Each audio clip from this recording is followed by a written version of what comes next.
O clã Rankandel, os maiores espadachins do mundo. Entre eles, nasceu Jin, o filho mais novo.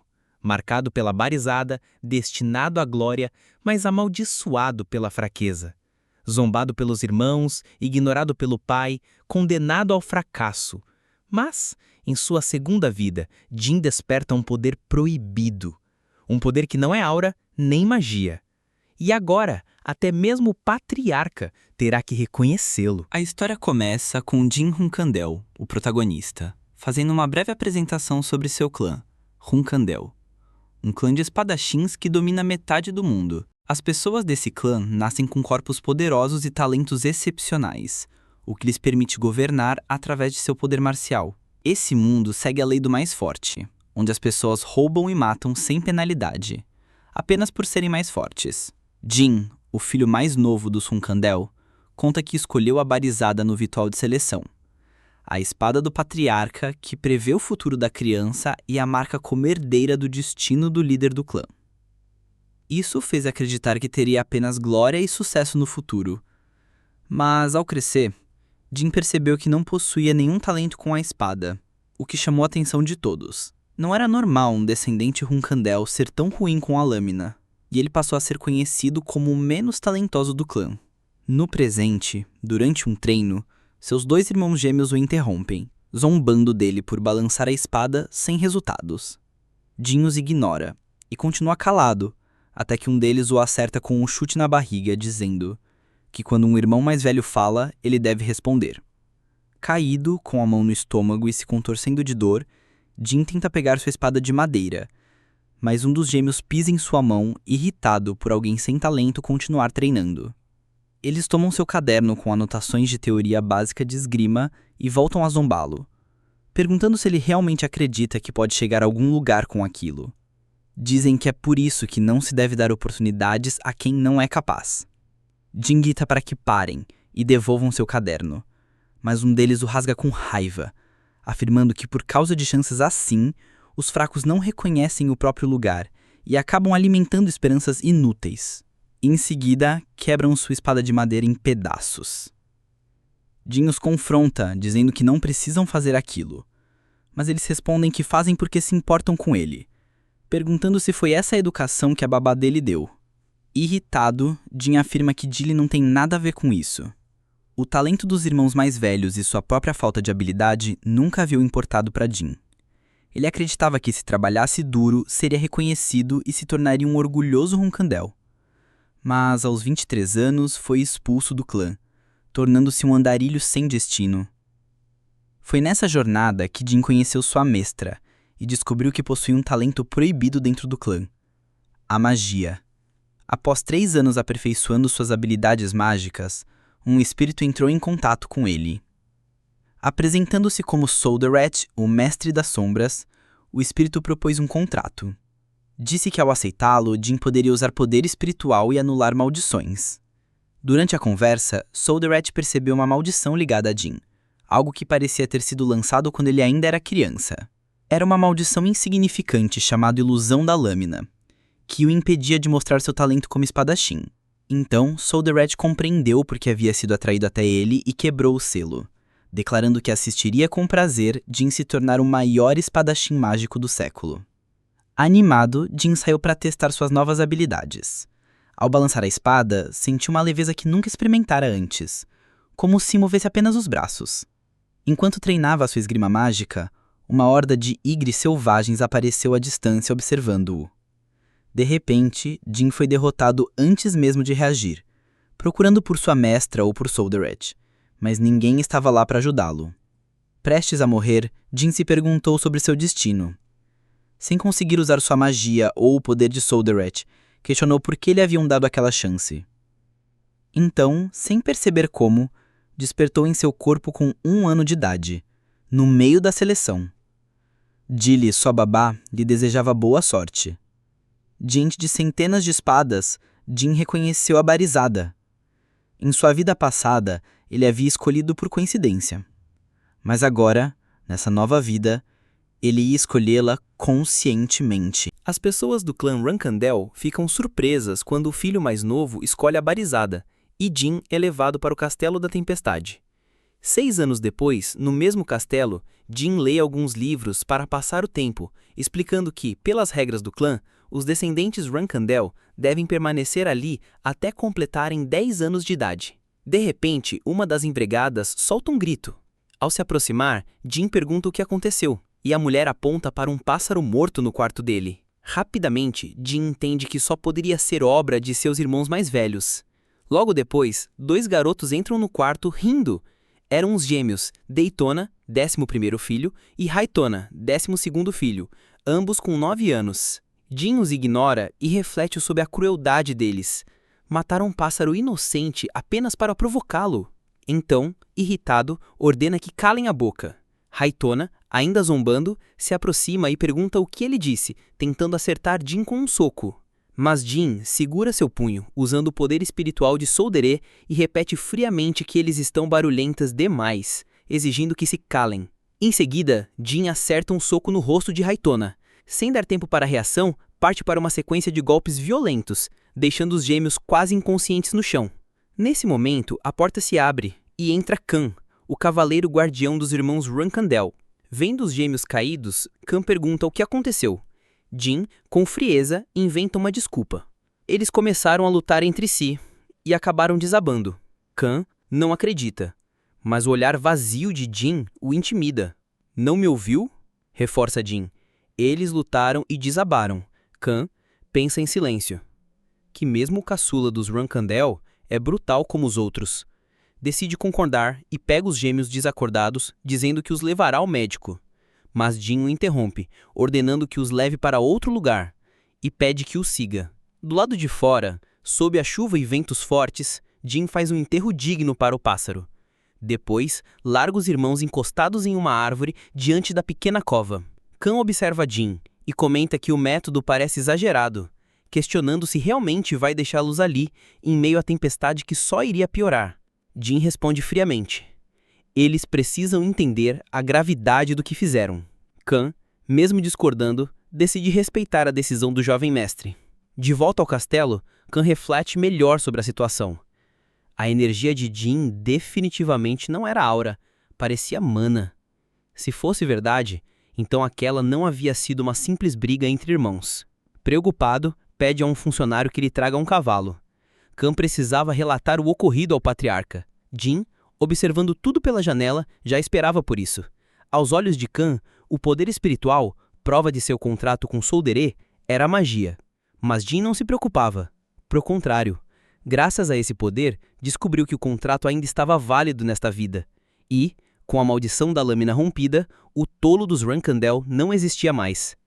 Desta vez, seu destino seria diferente. Ao ouvir o relatório de Kan sobre a luta entre Jin e os irmãos Tona, o patriarca Rankandel ordena que reúnam os cavaleiros.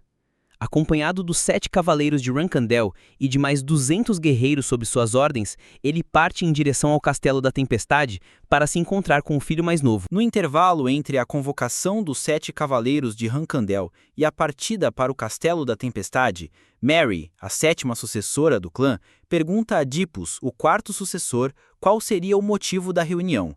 Ela já havia questionado Luna, a primeira sucessora, mas nem mesmo ela sabia.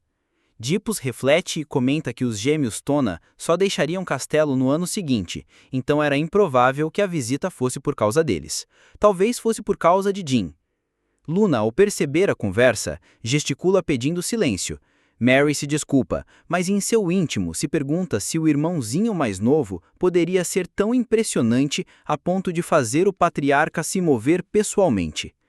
Dentro do castelo, Dilly arruma Jin para o encontro com o patriarca. O garoto, enquanto isso, pensa no que Kan deve ter relatado a seu pai. Cyron Rankandel era inflexível e Kan jamais tiraria conclusões levianas. O patriarca certamente estava vindo verificar aquele poder misterioso que não era nem aura nem mana e decidir se Jin tinha ou não um papel no futuro do clã. Com a chegada do Lorde Patriarca, os guerreiros guardiões do Castelo da Tempestade se curvam diante dele. Cyron ordena que tragam os gêmeos Tona. Diante dos filhos, o patriarca diz ter ouvido sobre a briga deles com Jin e pergunta quais foram seus erros. Com medo, os garotos afirmam que não erraram em nada e que foi Jin quem os atacou primeiro. Logo percebem uma oportunidade de se safar e acusam. Jin usou uma habilidade desconhecida, algo que não era aura, mas sim magia, o tabu do clã. Pedem que o patriarca o interrogue imediatamente, inventando desculpas e prolongando a mentira. Antes que terminem, Siron explode em um grito que faz a sala estremecer. Gravem minhas palavras em seus corações. Vocês jamais sobreviverão em Rankandel desse jeito. Os gêmeos se calam, tremendo. Então o patriarca ordena que tragam Jin. Ao entrar na sala, Jin observa seu pai, Siron Rankandel, o homem mais frio e mais forte que já conhecera. O guerreiro que alcançou o nível de semideus, o cavaleiro Gênesis, um homem que ao atingir esse nível, perdeu as emoções humanas e se tornou alguém movido apenas por uma obsessão cega, a prosperidade do clã. Para um pai como esse, um filho sem talento para esgrima como Jin fora em sua vida passada, não valia nada. Mas agora, nesta vida, ninguém seria capaz de ignorar Jin Rankandel. Jin se curva diante do patriarca. Por que me chama de patriarca e não de pai? Pergunta Siron encarando-o. Jin responde sem hesitar. Pensei que fosse uma visita oficial do patriarca, por isso o tratei assim. Luna, surpresa, comenta. Foi uma boa resposta. Siron apenas assente e diz. Vim ao castelo por outros motivos. Por enquanto, pode me chamar de pai.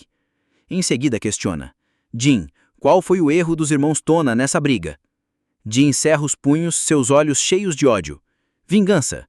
Se alguém é membro do clã Rankandel, deve devolver o que recebeu, seja bondade ou ódio. O patriarca fica em silêncio por alguns segundos até ordenar que todos saiam, exceto Jin. Mary, observando, pensa em si mesma. Então era isso. Meu irmãozinho é realmente impressionante. Sozinho com Jin, Siron fala calmamente. Seus irmãos mencionaram que você usou um poder especial. A magia é proibida em Rankandel, porque jamais permitirá ao usuário alcançar o limite da esgrima. Se esse for o caso, você não sairá impune. Diga-me, o que é esse poder que você possui? Jin esboça um leve sorriso, ergue a mão e a envolve em energia sombria. Também não sei o que é. Só sei que não é aura nem magia. Não sei como chamá-lo. Então peço que o patriarca lhe dê um nome. Siron arregala os olhos por um instante, reconhecia aquele poder. Era o mesmo que o primeiro patriarca Rankandel havia empunhado. Siron então começa a explicar para Jin que esse poder é de Solderet, o deus das sombras, e diz que Solderet fez um contrato com o primeiro patriarca de Rankandel, Ser Temar.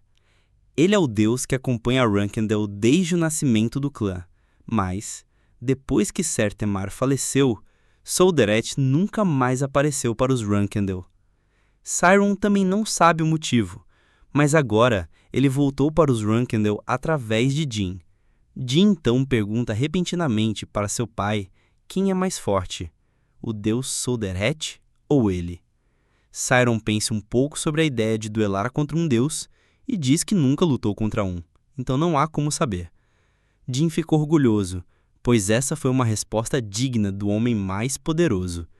Então Siron comenta que Jin fez uma boa pergunta, fica empolgado com a ideia de lutar contra um deus e assume que visitar Jin foi a escolha certa. Siron então pergunta a Jin como ele deseja usar seu poder. Ele responde que quer usá-lo para o bem do clã. Siron percebe a mentira de Jin e diz que ele se contradiz ao afirmar isso depois de ter derrotado seus irmãos mais velhos e deixado-os do lado de fora na tempestade. Então ele pergunta novamente a Jin e pede que responda com honestidade. Jin, por sua vez, já imaginava que Siron não seria enganado tão facilmente.